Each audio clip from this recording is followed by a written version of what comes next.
ಜನವರಿ 3ನೇ ತಾರೀಕು ರಾತ್ರಿ ಸುಮಾರು 2 ಗಂಟೆ ಅನ್ನೋ ಹಾಗೆ ವೆನೆನ್ಜುಲಾ ದೇಶದ ರಾಜಧಾನಿ ಕಾರಕಾಸ್ನಲ್ಲಿ ಜನ ನೆಮ್ಮದಿಯ ನಿದ್ದೆ ಮಾಡ್ತಾ ಇರ್ತಾರೆ.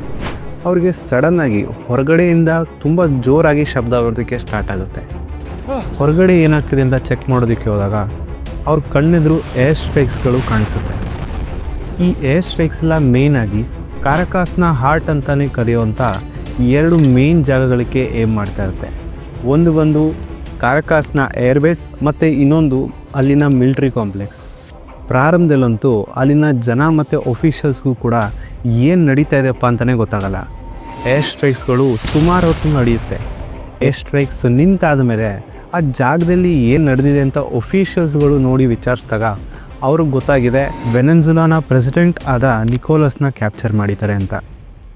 ಇದಕ್ಕೂ ಮುಂಚೆ ಡೊನಾಲ್ಡ್ ಟ್ರಂಪ್ ಅವರು ಹೊಸ ವರ್ಷದಲ್ಲಿ ಹೇಳಿದರು ಅವರು ಒಬ್ಬರು ಪೀಸ್ ಮೇಕರ್ ಥರ, ಅವ್ರಿಗೆ ಯುದ್ಧ ಮಾಡೋದಂದರೆ ಇಷ್ಟ ಇಲ್ಲ, ಅವರು ಜಗತ್ತಲ್ಲಿರೋ ಎಲ್ಲ ಯುದ್ಧಗಳನ್ನು ನಿಲ್ಲಿಸ್ಬೇಕಂತ ಪ್ರಯಾಸ ಮಾಡ್ತಾರೆ ಅಂತ. ಹಾಗಿದ ಮೇಲೆ ಈ ಥರ ಒಂದು ಘಟನೆ ಬಲವಂತವಾಗಿ ಮಾಡಿಸಿದ್ರೆ ಜಗತ್ತಿಗೆ ಯಾವ ಥರ ನೆಮ್ಮದಿ ಸಿಗುತ್ತೆ? ಮಾರನೇ ದಿನ ಈ ನಡೆದ ಘಟನೆ ಇಡೀ ಜಗತ್ತಿಗೆ ಗೊತ್ತಾಗುತ್ತೆ. ಆವಾಗ ಎಲ್ಲ ದೇಶದವ್ರು ಏನು ಯೋಚನೆ ಮಾಡ್ತಾರೆ ಗೊತ್ತಾ, ಇದೂ ಸಾಧ್ಯನಾ? ಈ ಥರನೂ ಯಾರಾದರೂ ಒಬ್ಬ ಪ್ರೆಸಿಡೆಂಟ್ನ ಕಿಡ್ನ್ಯಾಪ್ ಮಾಡ್ಕೊಂಡು ಹೋಗ್ಬೋದಾ? ಯಾಕೆಂದರೆ ಇದೆಲ್ಲ ಈಗಿರೋವಂಥ ಇಂಟರ್ನ್ಯಾಷನಲ್ ಲಾ ಪ್ರಕಾರ ತಪ್ಪು. ಯಾವುದೇ ಒಬ್ಬ ದೇಶದ ಪ್ರೆಸಿಡೆಂಟ್ ಆಗಿರಲಿ, ಆ ದೇಶಕ್ಕೆ ಹೆಡ್ ಆಗಿರ್ತಾರೆ, ಅವ್ರಿಗೆ ಆ ಪವರ್ ಇರುತ್ತೆ. ಯಾರೇ ಒಬ್ಬ ಬೇರೆ ದೇಶದಿಂದ ಬಂದು ಅವ್ರನ್ನ ಕಿಡ್ನ್ಯಾಪ್ ಅಥವಾ ಯಾವುದೇ ಥರ ಅರೆಸ್ಟ್ ಮಾಡಿ ಕರ್ಕೊಂಡು ಹೋಗೋದಕ್ಕಾಗಲ್ಲ ಇಂಟರ್ನ್ಯಾಷನಲ್ ಲಾ ಪ್ರಕಾರ.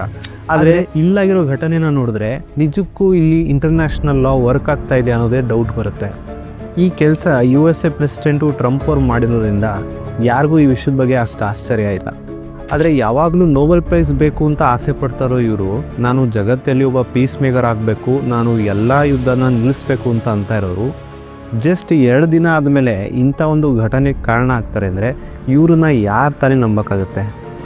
ಇಷ್ಟೆಲ್ಲ ಪವರ್ ಇಟ್ಕೊಂಡು ಯಾಕೆ ಪ್ರೆಸಿಡೆಂಟ್ನ ಕಿಡ್ನ್ಯಾಪ್ ಮಾಡೋ ಪರಿಸ್ಥಿತಿ ಬಂತು ಅಂತ ಖುದ್ದು ಟ್ರಂಪ್ ಅವ್ರನ್ನೇ ಕೇಳಿದಾಗ ಇವರೇನಂದ್ರು ಗೊತ್ತಾ, ಇವರು ಪ್ರೆಸಿಡೆಂಟ್ ನಿಕೋಲಸ್ನ ಒಬ್ಬ ಕ್ರಿಮಿನಲ್ ಅಂತ ಕರೀತಾರೆ. ಜೊತೆಗೆ ಇವರು ಡ್ರಗ್ಸ್ ಮಾಫಿಯಾ ಮಾಡ್ತಾರೆ ಮತ್ತು ಇಲ್ಲಿಗಲ್ಲಾಗಿ ಇದು ಏನು ಸೌತ್ ಅಮೇರಿಕಾದಿಂದ ಎಲ್ಲ ಡ್ರಗ್ಸ್ ಬರುತ್ತೆ ಅದನ್ನು ಅಮೇರಿಕಾಗೆ ಇಂಪೋರ್ಟ್ ಮಾಡಿಸ್ತಾರೆ. ಸೊ ಈ ಎಲ್ಲ ಥರ ಅಂತ ಇಲ್ಲಿಗಲ್ ಕೆಲಸ ಮಾಡ್ತಾರೆ ಇವರು.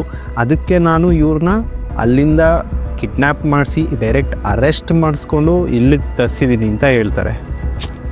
ಹಾಗಿದ್ರೆ ನಿಜವಾಗ್ಲೂ ಅಮೇರಿಕಾದ ಇಂಟೆನ್ಷನ್ಸ್ ಇದೇ ಇತ್ತಾ ಅನ್ನೋದು ನಾವು ಇಲ್ಲಿ ಕೇಳಬೇಕಾಗಿರುವಂಥ ಪ್ರಶ್ನೆ. ಯಾಕೆಂದರೆ ಈ ವರ್ಷ ಕೂಡ ನಾನೇ ಜಗತ್ತಿಗೆ ಒಂದು ಡಾಮಿನೆಂಟ್ ಪವರ್ ಅಂತ ತೋರಿಸಿದೆ. ಹಾಗೆ ನೋಡೋದಾದರೆ ವೆನೆನ್ಜುಲಾ ಅಮೇರಿಕಾದ ಕಾಂಪಿಟೇಷನ? ಖಂಡಿತವಾಗ್ಲೂ ಅಲ್ಲ. ಇಲ್ಲಿ ಹಿಂದೆಗಡೆ ಬೇರೆಯೇ ಪ್ಲೇಯರ್ಸ್ ಇದ್ದಾರೆ. ಅಮೇರಿಕಾದ ಈ ವಿಯರ್ಡ್ ಡಿಸಿಷನ್ಗೆ ಕಾರಣ ಆಗಿರೋದು ಚೈನಾ ಹಾಗೂ ರಷ್ಯಾ. ಜಗತ್ತಿನಲ್ಲೇ ಅತಿ ಹೆಚ್ಚು ಕ್ರೂಡ್ ಆಯಿಲ್ ರಿಸರ್ವೈರ್ಸ್ ಇರೋದು ಈಗ ವೆನೆನ್ಜುಲಾನಲ್ಲಿ ಒಟ್ಟು ಈಗ 300 ಬಿಲಿಯನ್ ಬ್ಯಾರಲ್ ಅಷ್ಟು ಕ್ರೂಡ್ ಆಯಿಲ್ ರಿಸರ್ವ್ಸ್ ಇದೆ.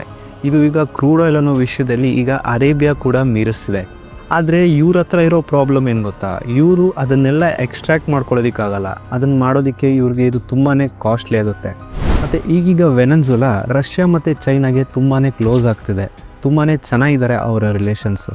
ಮುಂದೆ ಈ ತೈಲನ ಉಪಯೋಗಿಸ್ಕೊಂಡು ರಷ್ಯಾ ಮತ್ತು ಚೈನಾ ಲಾಭ ಗಳಿಸ್ತಾರೆ ಅಂತ ಅಮೇರಿಕಕ್ಕೆ ಇಲ್ಲಿ ಭಯ ಇದೆ. ಇಲ್ಲಿ ಅಮೇರಿಕಾ ತುಂಬಾ ಬುದ್ಧಿವಂತಿಕೆಯಿಂದ ರಷ್ಯಾನ ತನ್ನ ದಾರಿಯಿಂದ ಹೊರಗಡೆ ಇಕ್ಕಿದೆ. ಅದು ಹೇಗಪ್ಪ ಅಂದರೆ, ಯಾವಾಗಿಂದ ರಷ್ಯಾ ಮತ್ತು ಯುಕ್ರೇನ್ ಮಧ್ಯೆ ಯುದ್ಧ ಶುರು ಆಯಿತು ಅವತ್ತಿಂದ ಇವತ್ತವರೆಗೂ ಅಮೇರಿಕಾ ಯಾವಾಗಲೂ ಯುಕ್ರೇನ್ಗೆ ಸಪೋರ್ಟ್ ಮಾಡ್ತಾ ಬರ್ತಾ ಇದೆ. ಅದು ಬೇಕಾದ್ರೆ ಮಿಲಿಟ್ರಿ ವಿಷಯದಲ್ಲಿ ಇರಲಿ, ಇಲ್ಲಾಂದರೆ ಹಣಕಾಸಿನ ವಿಷಯದಲ್ಲಿ ಯಾವಾಗಲೂ ಅಮೇರಿಕಾ ಯುಕ್ರೇನ್ನ ಬೆನ್ನೆಲುವಾಗಿ ನಿಲ್ತಾ ಬಂದಿದೆ. ಈಗಂತೂ ರಷ್ಯಾಗೆ ನಾಟೋದ್ರೂ ಭಯ ಕೂಡ ಕಾಣ್ತಾ ಇದೆ. ನಾಟೋ ಅಂದರೆ ನಾರ್ತ್ ಅಟ್ಲಾಂಟಿಕ್ ಟ್ರೀಟಿ ಆರ್ಗನೈಸೇಷನ್ ಅಂತ. ಇವರೆಲ್ಲ ಕಂಟ್ರೀಸು ತಮ್ಮ ನಡುವೆ ಒಂದು ಒಪ್ಪಂದ ಮಾಡ್ಕೊಂಡಿರ್ತಾರೆ. ಅದ್ರ ಪ್ರಕಾರ ಯಾವುದೇ ಒಂದು ಕಂಟ್ರಿ ಈ ಒಳಗಡೆ ಇರೋ ಒಂದು ಮೆಂಬರ್ ಕಂಟ್ರಿ ಮೇಲೆ ದಾಳಿ ಮಾಡಿದ್ರೆ ಅವರು ಬೆನ್ನೆಲುವಾಗಿ ಈ ಎಲ್ಲ ಮೆಂಬರ್ ಕಂಟ್ರೀಸು ತಮ್ಮ ಮಿಲಿಟ್ರಿ ಸಪೋರ್ಟ್ ಕೊಟ್ಕೊತ ನಿಂತ್ಕೊಳ್ಳುತ್ತೆ. ಹಾಗೆ ನೋಡೋದಾದರೆ ಈ ನಾಟೋ ಆರ್ಗನೈಸೇಷನ್ ಒಳಗಡೆ ಇರೋದು ಯುರೋಪಲ್ಲಿರೋ ಆಲ್ಮೋಸ್ಟ್ ಎಲ್ಲ ಕಂಟ್ರೀಸ್, ಜೊತೆಗೆ ಕ್ಯಾನಡಾ ಆ್ಯಂಡ್ USA ಕೂಡ. ಸೊ ಲಿಟ್ರಲಿ ಈ ರಷ್ಯಾ ಫೈಟ್ ಮಾಡ್ತಾ ಇರೋದು ಬರೀ ಯುಕ್ರೇನ್ಸ್ ಅಗೇನ್ಸ್ಟ್ ಅಲ್ಲ, ಇಡೀ ಯುರೋಪ್ ಅಂತಲೇ ಹೇಳ್ಬೋದು. ಈಗ ಅಮೇರಿಕಾದ 2ನೇ ಎನಿಮಿ ಚೈನಾದ್ರ ಬಗ್ಗೆ ನೋಡೋದಾದರೆ ಚೈನಾ ಕೂಡ ತನ್ನ ಟೈವಾನ್ ಆಕ್ಯುಪೈ ಮಾಡೋದ್ರಲ್ಲೇ ಬ್ಯುಸಿ ಇದೆ. ಮುಂಚೆಯಿಂದನೂ ಟೈವಾನ್ ಚೈನಾದೇ ಒಂದು ಭಾಗ ಆಗಿತ್ತು. ಆದರೆ ಯಾವಾಗ ಇದು ಕೆಲವು ರೀಸನ್ಸಿಂದ ಸೆಪ್ರೇಟ್ ಆಯಿತೋ ಟೈವಾನ್ ತಮ್ಮನ್ನು ಸ್ವತಂತ್ರ ದೇಶವಾಗಿ ನೋಡ್ಕೊತಾರೆ. ಅದೇ ಚೈನಾ ಯಾವಾಗಲೂ ಟೈವಾನ್ ಮೇಲೆ ತನ್ನ ಅಧಿಕಾರ ಚಲಾಯಿಸೋದಕ್ಕೆ ನೋಡ್ತಾ ಇರುತ್ತೆ. ಯಾವಾಗ ಈ ಎರಡೂ ಕಂಟ್ರೀಸ್ ತಮ್ಮ ಕೆಲಸದಲ್ಲೇ ತುಂಬ ಬ್ಯುಸಿ ಆಗಿಬಿಟ್ವೋ ಆಗ ಸಡನ್ನಾಗಿ ಅಮೇರಿಕಾ ಒಂದು ಹೊಸ ವರ್ಷಕ್ಕೆ ಒಂದು ಸರ್ಪ್ರೈಸ್ ಕೊಡೋ ಥರ ಈ ವೆನೆನ್ಜುಲಾನ ಪ್ರೆಸಿಡೆಂಟ್ನ ಕಿಡ್ನ್ಯಾಪ್ ಮಾಡಿತು. ಮುಂಚೆಯಿಂದನೂ ಈ USA ಪ್ರೆಸಿಡೆಂಟ್ ಆದ ಡೊನಾಲ್ಡ್ ಟ್ರಂಪ್ ಅವರು ಯಾವತ್ತೂ ಒಂದು ಬಂದ ಆಪರ್ಚುನಿಟಿನ ಅದನ್ನು ಕಂಪ್ಲೀಟಾಗಿ ಎಕ್ಸ್ಪ್ಲಾಯ್ಟ್ ಮಾಡೋ ತನಕ ಹೋಗೋದಕ್ಕೆ ಬಿಡೋದಿಲ್ಲ. ಹಾಗೆ ನೋಡೋದಾದರೆ ಈ ವೆನೆನ್ಜುಲಾದಲ್ಲಿರೋ ಎಲ್ಲ ಆಯಿಲ್ ರಿಸೋರ್ಸಸ್ಸು ಕೊನೆಗೆ ಅಮೇರಿಕದ ಪಾಲಾದ್ರೂ ಇದರಲ್ಲಿ ಯಾವುದೇ ಥರ ಆಶ್ಚರ್ಯ ಇಲ್ಲ. ಈಗಾಗಲೇ ಈ ಟ್ರಂಪ್ ಪ್ಲ್ಯಾನ್ ಮಾಡಿದ ಈ ಮಿಷನಿಂದ ಚೈನಾ, ರಷ್ಯಾ ಹಾಗೆ ಬಹಳಷ್ಟು ಕಂಟ್ರೀಸ್ ಇದನ್ನು ಖಂಡಿಸ್ತಾ ಇದ್ದಾರೆ, ಇದರ ವಿರೋಧ ಮಾಡ್ತಾ ಇದ್ದಾರೆ. ಆದರೆ ನಾಟೋ ಮೆಂಬರ್ಸ್ ಮತ್ತು ಕೆಲವೊಂದು ಯುರೋಪಿಯನ್ ಕಂಟ್ರೀಸ್ ಮಾತ್ರ ಇದು ಮಾಡಿರೋದ್ರಲ್ಲಿ ಏನು ತಪ್ಪಿಲ್ಲ, ಆ ಪ್ರೆಸಿಡೆಂಟ್ ಕೂಡ ಏನು ಒಳ್ಳೆ ಮನುಷ್ಯ ಅಲ್ಲ, ಅವನು ಎಷ್ಟೊಂದು ಇಲ್ಲೀಗಲ್ ಆ್ಯಕ್ಟಿವಿಟಿ ಇನ್ವಾಲ್ವ್ ಆಗಿದ್ದಾನೆ, ಸೊ ಮಾಡಿರೋದ್ರಲ್ಲಿ ಎಲ್ಲ ಸರಿಯೇ ಇದೆ ಅಂತ ಹೇಳ್ತಾ ಇದ್ದಾರೆ. ಕಡೆಯದಾಗಿ ಟ್ರಂಪ್ಗಳು ಬೇಕಾದಂಗೆ ತಮ್ಮ ಅಧಿಕಾರನ ಉಪಯೋಗಿಸ್ಕೊಂಡು ಹೀಗೆಲ್ಲ ಮಾಡ್ತಾ ಇದ್ದಾರೆ. ಇದರ ಪರಿಣಾಮ ಫ್ಯೂಚರಲ್ಲಿ ಏನಿರುತ್ತೆ ಅಂತ ನಾವು ಮುಂದೆ ಕಾದು ನೋಡಬೇಕಾಗುತ್ತೆ. ಸೊ ಫ್ರೆಂಡ್ಸ್, ಇದೇ ಥರ ಮತ್ತಷ್ಟು ಇನ್ಫಾರ್ಮೇಟಿವ್ ವೀಡಿಯೋಸ್ಗಾಗಿ ನಮ್ಮ ಚಾನಲ್ನ ಸಬ್ಸ್ಕ್ರೈಬ್ ಮಾಡ್ಕೊಳ್ಳೋದು ಮರಿಬೇಡಿ. ಹಾಗೆ ನಮ್ಮ ಮುಂದಿನ ವೀಡಿಯೋದಲ್ಲಿ ಮತ್ತೆ ಸಿಗೋಣ.